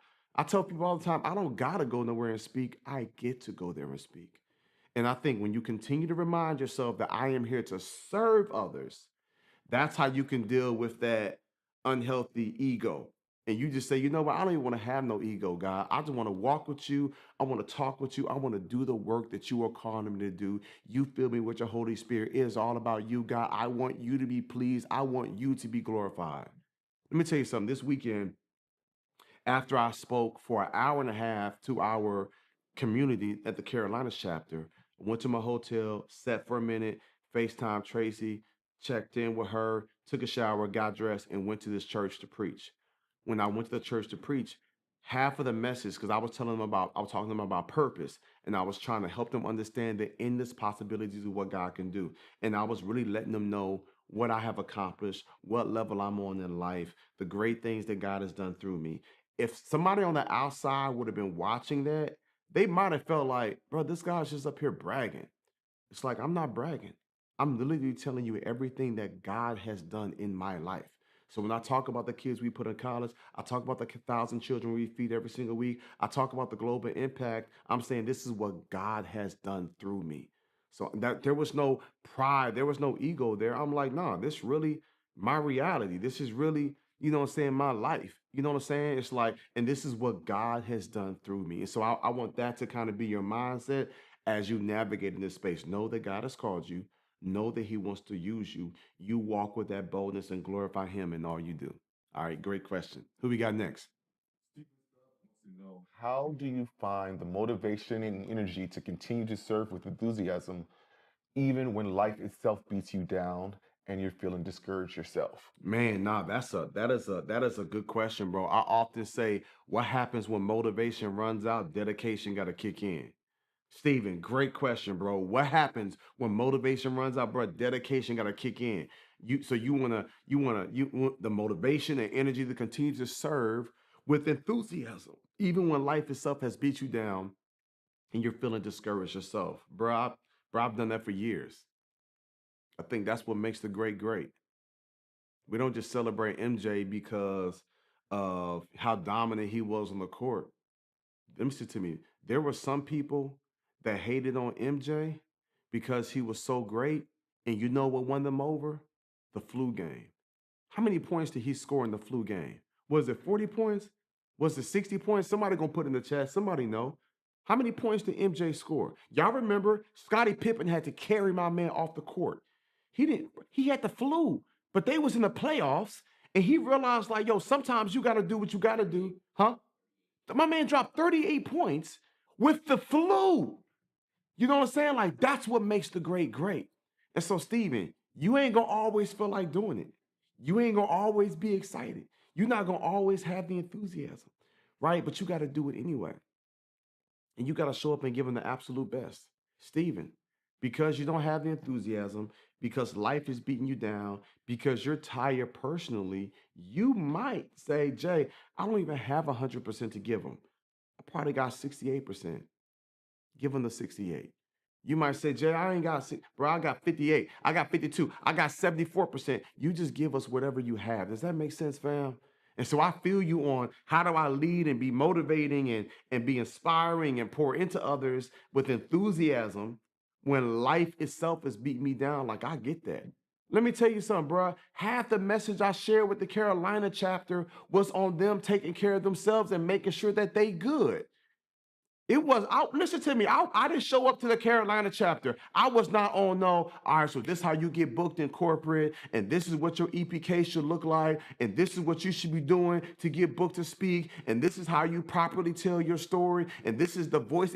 I ain't give them none of that, bruh. I gave them scriptures. I poured into them. I told them, I know you tired. I told them, I know you discouraged. I told them, I know you depressed. I taught them. You know what I'm saying? How the man in the Bible, you know what I'm saying? Nehemiah was just like, yo, with one hand, we're going to be building a wall, but with the other hand, we holding a sword. I told them, you don't have the luxury of just building your business. You were building your speaking business while you trying to keep your sanity, while you trying to keep your family intact, while you fighting depression, while you dealing with financial challenges, while you got health issues, you don't have the luxury of only building up your business. You got to still build up your kids. You got to build up your wife. You got to build up your bank account. You got to build up your self-esteem. You don't have the privilege of just getting booked to speak. You got to book a counseling session with your therapist. Like, that's the message I gave him this weekend. That's why I spoke for an hour and a half, my brother, is because I know how challenging it is. I know how frustrating it is. I know how painful it can be. And your question is a real one. Like, yo, how do you do it when you feel like life has beat you down and you're discouraged yourself? Welcome to ministry, bruh. You think I be wanting to do next level talks every single Monday? I don't. Not that I don't love y'all. I'm committed to you. I told you for this next year, every single Monday, I'm tapped in with you unless I'm out of town on a speaking engagement. And I'm even moving events around so I can be here as present as I want to be. Why? Because I've been called to do this. Why? Because I'm honoring the craft. I'm honoring the call that God has placed on my life. So when God places a calling on your life, you don't just do it when it's conveniencing. You don't just do it when it's fun. You don't just do it when they pay you. I ain't getting paid for this. I don't, there's no benefit that I get from this except knowing that God is like, well done, son. You poured in them for an hour and a half straight. I'm proud of you. Great job. You gave the people on the other end of that YouTube, on the other end of that cell phone, you gave them what they needed to keep going throughout the week. Great job. I'm doing it for that. Y'all ain't subscribed. You ain't got to pay $9.99 for this. I'm doing this for free because I'm in alignment with God. When you chase your calling, when you chase your purpose, and you do what God is calling you to do, like that right there is the reward. That right there should be enough. And what you got to do now is you got to make sure you take care of you, my brother. Because if you taking care of your family and you showing up and you paying the bills and you want to speak and you dealing with depression and anxiety and you be feeling a certain type of way, that is very hard, bro. You take the time you need for you. You better run you a hot bubble bath at night. You better light you a candle, doggone it. You better go to one of them little salons and get a pedicure. You better take some time to read a book, meditate, go for a swim. You do whatever you got to do so you don't lose your mind, because life will be lifing, but you better start loving on yourself. I feel in the spirit to tell you, Stephen, bro, you better start loving on yourself.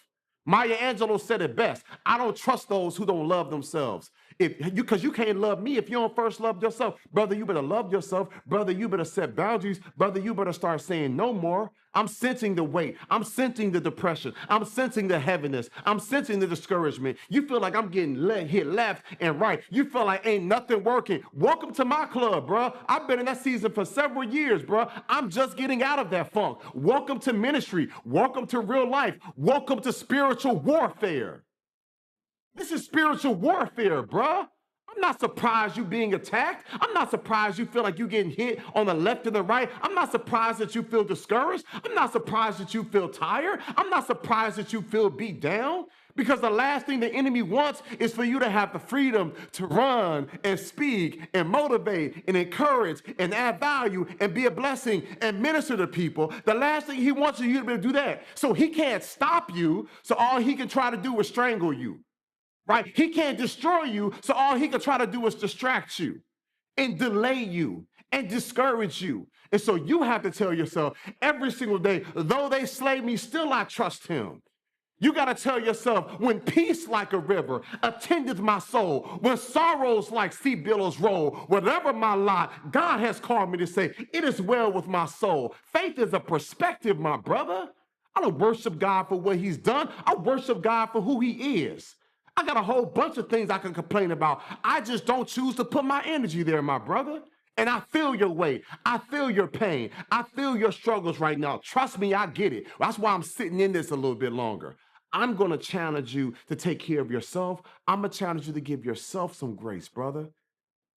I feel one more thing in the spirit, bro. I feel encouraged to tell you to give yourself grace, bro. You ain't supposed to always be motivational. We not robots, bro. I promise you I ain't always motivational.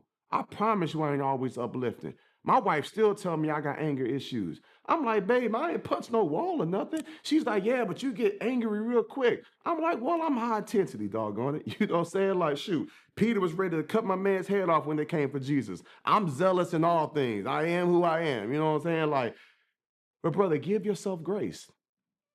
Give yourself grace and do the best you can do to take care of you, take care of your heart, take care of those you're responsible for. And you're going to be okay, my brother.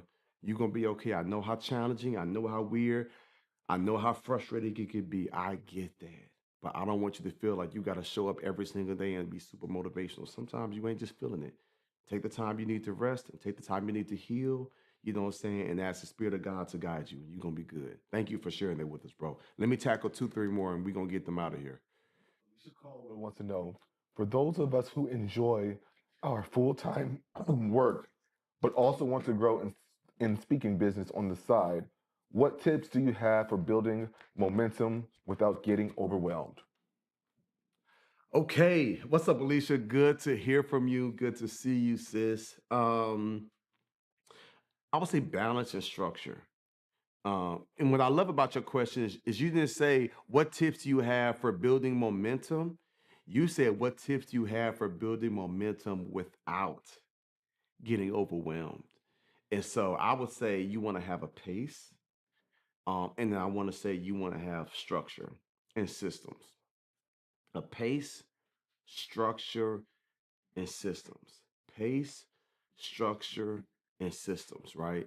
So you want to have a pace, a cadence with you calling and with you creating content for social media and with you sending emails, right? Especially for those of you like Alicia that has full-time jobs, full-time careers, you're super successful, you enjoy what you're doing, but you want to speak on the time and it's like, you know what I'm saying, you have to build the current company business you're working with and your speaking business. So you want to have a certain pace in which you do things, and you want to have some systems in place, whether it's some CRMs and some schedulings, right? You want to have some systems in place so you have a good flow. So you're not out here just freestyling willy nilly, kind of just, doing some things here or there. Like you want to have a system in the place, and then you want to be at peace with it because you're not going to be able to run like others. I tell people all the time, like, be cautious jumping in the community and jumping in the Facebook group and seeing what others are doing and then saying, man, I wish I was doing that. They might have made more responsibilities.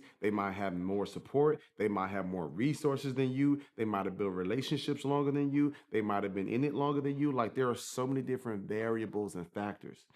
And so you all really want to be sure to put yourself in the best position. This is for you, Alicia, and everybody else, to where you're doing your daily job, you're doing your work day to day, but you're still building out some systems, you're still creating some content, whether you find some virtual workers online that can do some things for you. You still want to be proactive in your business, but you want to give yourself grace to grow, and you want to do it at a pace that works for you without feeling too overwhelmed. And so now your some of your hobbies is now like your business. Now you still want to have time to kind of do you that gives you peace and quietness and tranquility. But now some of those other things that you were doing that was just kind of just fun, it's like, okay, well now I don't put into my 8 hours a day into my work that pays my bills, but I'm gonna put in 2 hours a day into my speaking business, or 3 hours a day, or 4 hours a day, right? And so it is a scheduling thing. It is having the right systems in place and then running at the right pace. All right, appreciate that question. Good to see you. All right. Jared Afari wants to know, how do I get past my hesitation in stepping out because of my physical limitations? I'm blind in my right eye, which has me complete which has completely closed. I am self-conscious, but yet I can't help keep hiding. Hmm. Hmm. Hmm. Hmm. Come on. Come on. Let's talk about it. Thank you for sharing that, Karen. Thank you for sharing that, Karen. I'm going to come to you for just a minute. I'm going to come to you in just a minute. I'm going to come to you in just a minute. But I want to rebuke a few people. And I want some of y'all to put that's me in the chat if I'm talking to you. Did y'all hear what this sister said? She has physical limitations. She is blind in her right eye, which is completely closed, and she's still ready to move forward and speak. Come on, shame on some of y'all. Some of y'all coming up with all these excuses. And homegirl was like, I've lost my sight in one eye, but I still have vision. Now, we're going to talk to you just a minute, Karen. We're going to talk to you in just a minute about, you know what I'm saying, how you can get over that, the self-consciousness. Like, I get that. And we're going to pray for you with that. Like, I get that. But I want to just let, for some of y'all, you know what I'm saying? Like, come on, what's your excuse? She looking like, okay, how can I push through it? You hear what she's saying? She's not saying, Jerry, I'm not going to speak. I'm still ready to speak with one eye. I'm going to do whatever I can, But it's like, how do I get over some of these self-conscious issues? And some of y'all got both of your eyes, but you ain't got no sight. You ain't got no vision. Like, so I need some of y'all just to even see, you know what I'm saying? Because it's easy for me to say, man, look at what I got going on, look at what I'm going through. And it's like, man, somebody else would be happy to be in your position. So thank you, Karen, for your question. How do I get past my hesitation of stepping out because of my physical limitation? And I feel you. It's like every time you talk to somebody and they look at your eye and they wondering, subconsciously, you probably thinking, man, they looking at my eye again. I get it. I can only imagine, how challenging that can be. But I want you to lean in on that. I want you to lean all the way in. I need you to be the one at the conference winning awards so I can tell people, like, what's your excuse? You got folks out here with no arms and no legs that's taking the stage and speak. You got people with terminal diseases that's taking the stage and speaking. You know what I'm saying? You got Jennifer Marcus. She has a very rare disease. You know what I'm saying? She won one of our biggest awards. She did 7 figures this last year in speaking. You know what I'm saying? And the doctors literally said, with this disease, it has a 10-year lifespan. She on year number 11 now. She on borrowed time. She's still going all in. So for you, Karen, I would just say, man, God, do a rewiring in my brain. My brother Inky Johnson got the sleeve. My man has a paralyzed arm, right arm. You know what I'm saying? Like, I need you saying, man, God, this is where I am. This is what I have going on, Lord.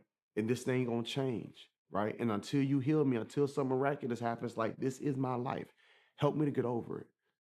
For you, it's gonna be a mental and it's gonna be a spiritual shift to where you're not even distracted, you're not even phased when people are looking and trying to understand, why does she have one eye closed? Oh, she's blind. You fully embrace it and you're at peace with it, right? Because you there are some that are fully blind and are still speaking. There are some that have no sight, and you like, hey, I got one eye and I'm here, but I got vision, right? Like, so it's something you pray about, and I'm limited to the advice I can give you because I haven't had to deal with that, right? But I can tell you this here is something you pray about. It's a mindset shift that you have within your heart. You know what I'm saying? It is something where you say, okay, it's distracting. People are looking again, but then you say, God, help me to get over it. Help me to get it past the subconsciousness. You know what I'm saying? And I love the fact that you said, I can't keep hiding. You know what I'm saying? And now it's time for you to come out and you fully embrace it. And maybe you even make it a part of your story. Yeah, you don't run from it. You don't hide from it.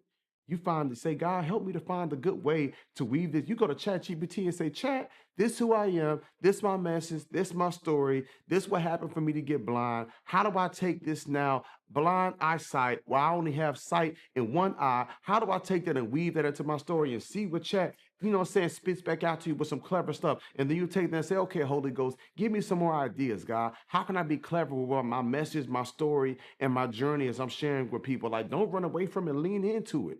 You know what I'm saying? So when my man Steven stands on stage speaking with no legs and no arms, that's a part of his message. When Inky Johnson takes the stage, you know what I'm saying? He talks about how he got injured and how he lost his leg. I mean, lost his the mobility and and the movement in his arm. Like, I want you to lean in with that, because that very thing that some will seem as a crutch or a distraction is the very thing that's going to build out your stage and your platform. All right. I'm excited for you, sis, and proud of you. And we'll be praying for you along your journey for sure. Thank you. All right. That's it.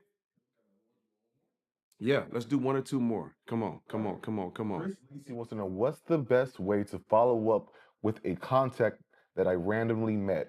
He is the organizer for the AACRAO conference that was just here in Arlington, VA. He's already thinks I'd be a great asset. Yeah, so these questions here, thank you for the question, Chris. These questions here, it really depends on a few different things, right? It depends on the relationship, it depends on how fresh it was, it depends on what was the last thing y'all talked about. Was the ball in his court? Was the ball in your court? Do you have his email? Do you have his direct cell number? You know what I'm saying? There's a lot of different variables here, right? And so this is what I tell people all the time. When you meet someone at an event and you all are shaking hands and you're building relationships and you share contacts, what you don't do is say, yes, thank you, I'm going to reach out to you. No, you say, Hey, organizer of the Araco conference, when's a good time for me to follow up with you? I want to be intentional about adding value to you. And then you let him say, you know what, hit me this week, Wednesday. Okay, great. Phone call or email? Or you can email me. Okay, great. Do you mind if I get your number as well, just in case the email gets lost? Oh yeah, we being hella assertive. You know what I'm saying? And then, and now you know the ball's in your court. You know what I'm saying? You told him. Now you're following up Wednesday. I'm calling. I email, hey, it's Wednesday. We were supposed to chat. You know, should I send you a Zoom link? You want to follow up another day? So it really depends on what was the last point of contact you all had. But let me tell you something. Our priority is not their priority. So we have to make it their priority. Me and Eb had these conversations all the time. She might have to remind me, I might have to remind her. And it's like, we have too much to lose. So I'm finna hit your phone. I'm finna follow up with you until you know what I'm saying, until you tell me to leave you alone. Now I do have someone, a colleague of mine. We were gonna be doing some business together. We were gonna do an event together. And I looked at my phone, and this is somebody I know. And after 5 texts, no response, because he big time, he's super busy. After 5 texts, no response, I was like, okay, well, now I'm not gonna hit you no more. Or at least I'm gonna wait a few months. Because I hit you 5 times over the last 2 weeks. So y'all gotta be assertive. Chris, this go for you and this go for everybody else. I need us to be more assertive. I need us to be more dominant. I need us following up. I need us speaking with clarity. I need us to be very intentional. So when you're talking to somebody and you're just like, yes, okay, I'm gonna get with you this week. Don't you say this week. What day this week? Okay, great. Wednesday. Okay, it's morning or afternoons or evenings best. Okay, bet. Okay, bet. Should we set up a Zoom meeting or you want me to just give you a call? Okay, great. What's the best number to call you at? Here we go. And if they're really important, hey, one more thing, Roderick, before you leave. Should I copy your assistant on this? I can only imagine how many emails you get. Is there somebody on your team that I should copy that can keep this in front of you? Are y'all hearing me?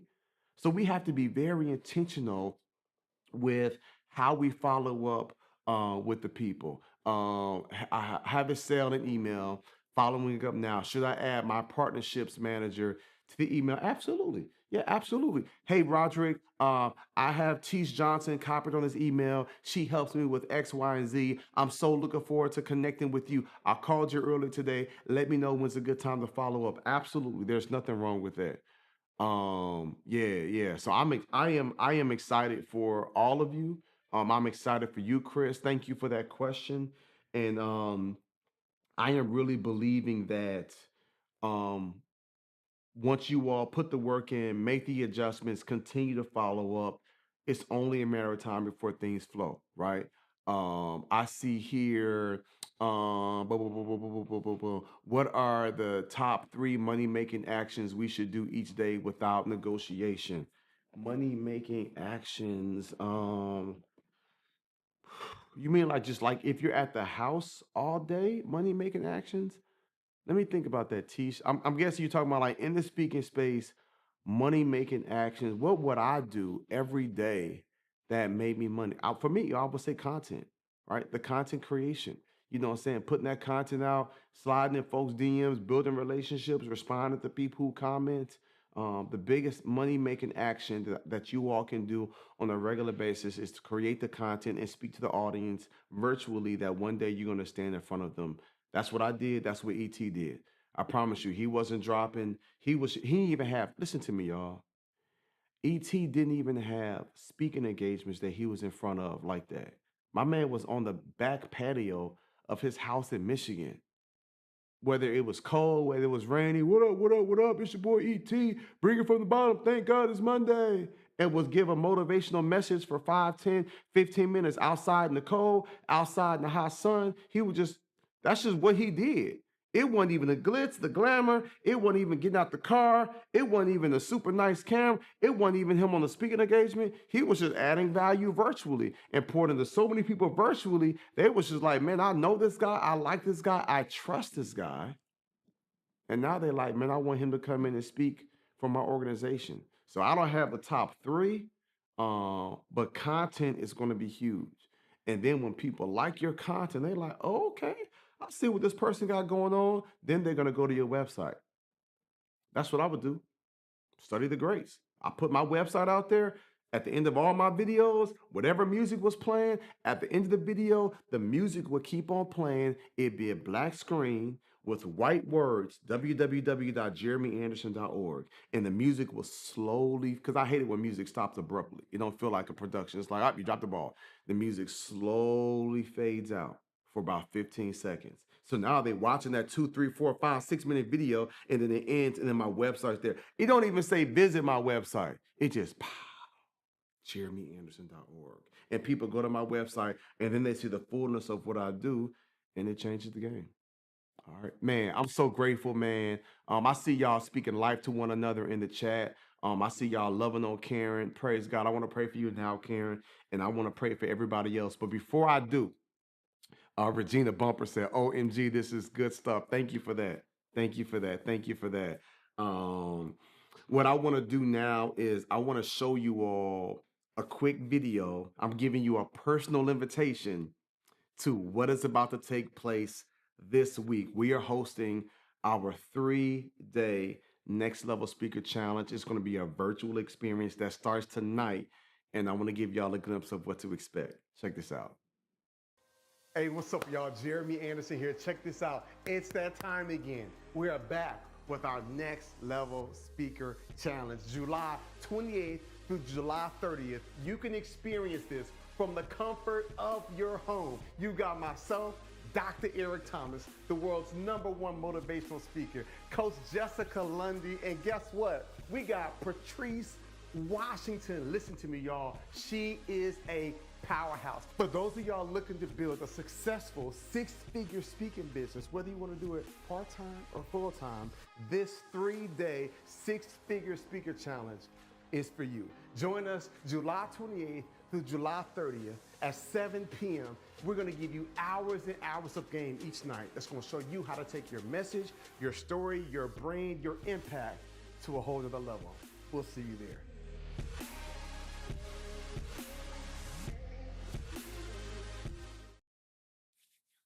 Listen. The link is right there in the chat. The link is right there in the chat. I am personally inviting y'all. I'm gonna be right here in the studio office. It's gonna be a different vibe, you know what I'm saying? But tonight, and then tomorrow night, and then Wednesday night, it's like $100, right? But like, I'm about to add so much value to you. So click the link right there in the chat. Tap in with us. I hope to see y'all tonight during the 3-day challenge. I'm giving away so much game. I'm going even deeper into my training. I've got so many slides. I got a crazy presentation, and y'all gonna hear from Coach Jessica, and y'all gonna hear from Patrice Washington, who's a beast, and of course, y'all gonna hear from ET Dr. Eric Thomas. It's going to be crazy. So these next 3 nights are going to be explosive. Click the link in the chat. Faraday said, can we get recordings for VIP? Yes. So VIP actually gets the live sessions and the Q&A afterwards and the recording. So VIP gets it all. So whether you do general admission or VIP, get in the room. We start tonight live at 7 p.m. The Living Remnant said, thank you, everyone. Jeremy, these calls are so life-giving. Man, thank you so much for sharing that. Let me pray for y'all. Man, God, so grateful for this day. Grateful for this time we had. Just thinking about Sister Karen, Lord, and just pray that you strengthen her. Pray that you bless her. Pray that you minister to her, Lord. It's one thing for her to have to live with, limited sight, God, and to be blind in one eye. But she said she's ready to come from behind. She's ready to come from the hiding. She's ready to come out and fully show the world who she is and what she has to offer. So show her a powerful, clever, anointed way to weave her message and her journey with her current situation. And I pray that it will change lives. I pray that it will bless people. And I pray ultimately that you will give her the peace, the strength, the confidence, the boldness.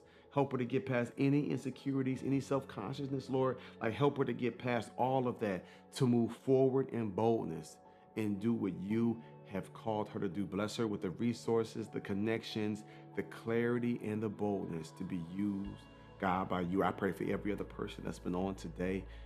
And I pray those watching the recording, I pray for their families. I pray for their relationships. I pray for their hearts. I pray for my brother Stephen and so many others who feel heavy and tired, feel like they're getting hit from the left and the right. Give us all what we need to keep fighting and moving forward. Be with our health, be with our relationships, give us the resources that we need to grow and scale our businesses, and give us the clarity, the strength, the anointing that we need to be the powerful, prolific speakers and humans that you have called us to be. And I can't wait to see my people next week for the next episode. But until then, bless us and keep us. In Jesus' name we pray. Amen. Amen. Amen. Amen. Thank y'all so much for tapping in with me today. For those of y'all that's signing up for the challenge, again, the link is in the chat. I am so grateful. I can't wait to see you all go to the next level. Gabriel Lee said that wrecked me right now. Jeremy preaching facts. Sometimes we have excuses. I can use my problems to doubt, but that would be just like he said, shame on me. You know what? We all trying to figure it out. We all got issues. We all got challenges, and I'm just glad to be able to add this value and be a blessing to y'all, man. So I'll see y'all tonight for those of y'all joining the challenge. If not, I will see y'all next week at 10 a.m. Eastern Standard Time, man. Thank y'all for hanging out with me. I'll see y'all real soon. I made over $100,000. 1 gig, $18,000. $75,000. I cannot recommend Next Level Speakers Academy enough. An absolute game changer for my business. That was just a glimpse of the life-changing work that we're doing here at the Next Level Speakers Academy. And over the next 2 minutes, you're gonna see exactly how our program and community can be a game changer for your speaking business. Years ago, myself and ET, Dr. Eric Thomas, came together because we knew that our calling in life was more than just being phenomenal speakers. It is to train, equip, support, and mentor the next generation of professional speakers. I've actually gone from people reaching in their pockets and giving me $250 to me making $50,000 in a month. So imagine you getting what Eric Thomas learned in 30 years. You're getting that in 6 months. You're getting the education, you're getting the platform, and you're getting an opportunity to meet with decision makers. What a lot of the individuals will receive is information and knowledge that can help them not make some of the same mistakes or have some of the same encounters that weren't as fortunate as we had. Now, one way that we're gonna take your speaking career to a whole nother level is through our online platform. We've got 4 different courses in one location, all set up to put you in the best position, from the marketing, the branding, the storytelling, how to find speaking engagements, everything you need to be successful and dominate in this space, and you have lifetime access to the courses and content. In the past 3 months, I've had 25 plus speaking engagements. Next Level is who they say they are. This year, we are going to pass $500,000 in gross revenue, and we're closing contracts in the $40,000 to $50,000 range. And it's not just about the money, it's about the support, it's about the positive environment that provides a space for people to create, learn, and grow together, and I'm just proud. Now, in addition to the online course, we also have our Next Level Speakers community, and we've got chapters all across the country and internationally. Now, this is important because your proximity equals your velocity, and the people that you're connected with has the power to take your speaking career farther and faster. I hold this community so near and dear to my heart. At one point, I didn't even want to tell people about it. I was afraid the more people knew, the less success there would be available to me. But God is abundant. The more people that join this community, we only get stronger. In addition to the online course and community, some of you might even upgrade to spending a mastermind weekend with us. That's where me and ET puts you on stage. Our team captures the footage. We coach you and train you up live in person, and that material is sure to be a game changer for your business. I've never had an experience like this. I know I was supposed to be here, and I was so honored. What sets us apart from other speakers, programs, or communities, it's not just the success that our students are getting financially from speaking in their business, but it's because we take a holistic approach. We don't want to just build up great speakers. We want to build up great people. And every year, at our annual conference, there are individuals that decide to grow in business and decide to grow spiritually. And that is something we're really proud of. I bawled when she cried when she was up on stage earlier trying to video her on 2 phones, but you guys gave her that voice and have helped her step out. She wouldn't have done this without you guys, so thank you. It's probably one of the realest programs you're gonna ever get into. I've been in other programs. Man, you giving us a chance to practice what God gave us on stage? Yo, man, he said it right. It's priceless. If you're ready to really take your speaking career to the next level and your life to the next level and truly live a life of purpose, join today.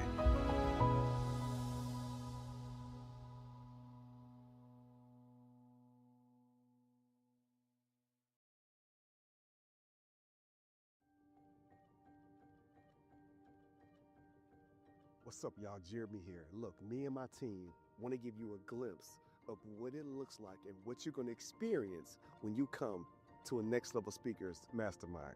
Check this out. Hey guys, I'm Sophie. I am your lead coordinator, and I'm here to welcome you and give you a phenomenal experience. Before you hit the stage, myself and the other coaches are going to prepare you and give you live feedback so that you can dominate the stage. And while you're on stage, I'm gonna be capturing high quality photos for you for your websites and your branding. And me and the AV team can't wait to support you because your name and face deserves to be on the big screen.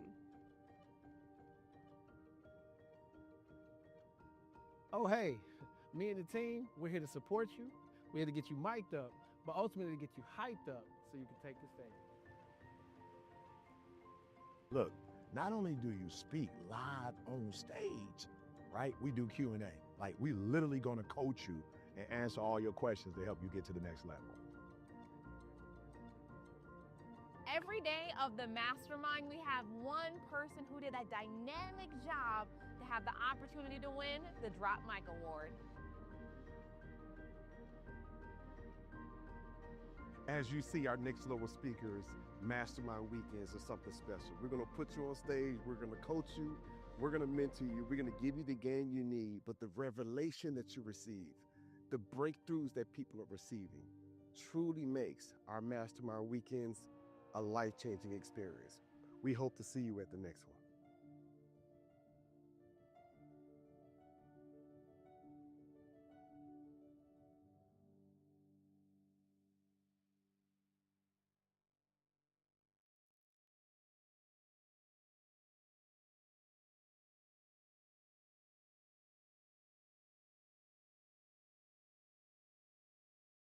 Hey speakers, listen up.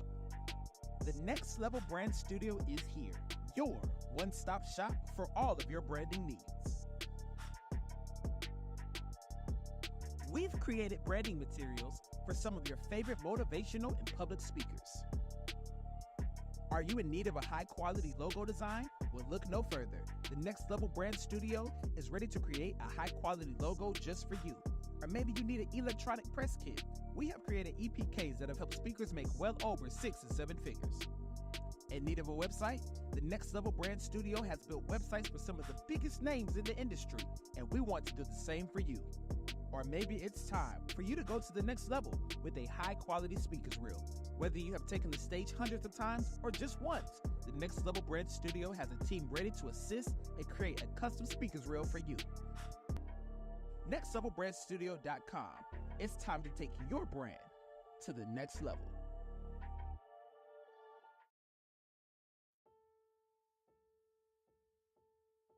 Hey everybody, my name is Gavin van der Fun, Director of Next Level Living South Africa. I'm so excited to share with you the journey that I have been on for the last couple of years, serving not just our students, but communities all over Cape Town. This journey has not only been transformative for me, but has been transformative for our students and the families that we serve in these communities.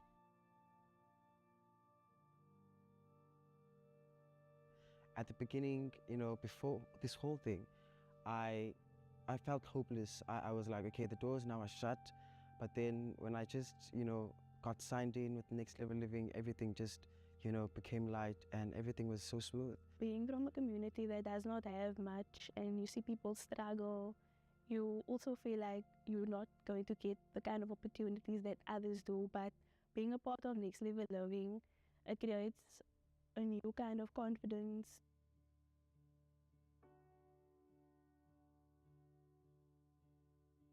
I have personally witnessed the change and the transformation that happens in our communities when we go out there with our teams week in, week out, feeding hundreds of families to make sure that they do not go to bed hungry. This is the challenge that we are sitting with, and our personal mission and assignment to alleviate hunger in the communities that we feed.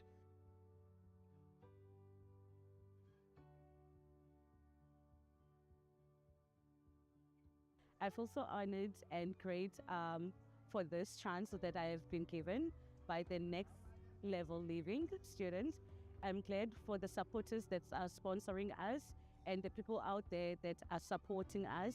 It is a great thing and a great to give back to the community. But this doesn't end here.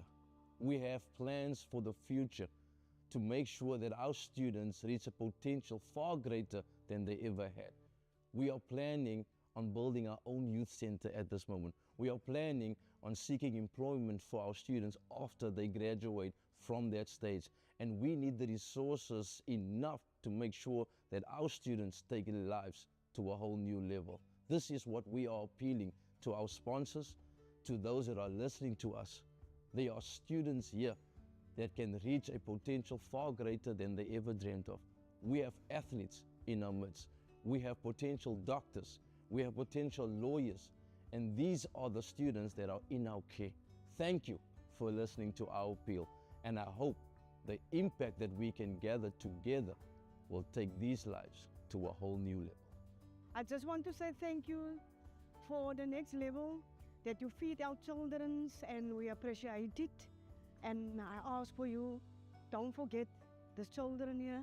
I just want to say we really appreciate for you Next Level Living, what you're doing for us as kids. I'd like to thank Next Level Living for accepting me, making me feel warm and welcome. Great people, great team, another family, and I hope we continue striving forward. I just want to say thank you for Next Level Living. I just want to say thank you for Next Level Living, to appreciate it.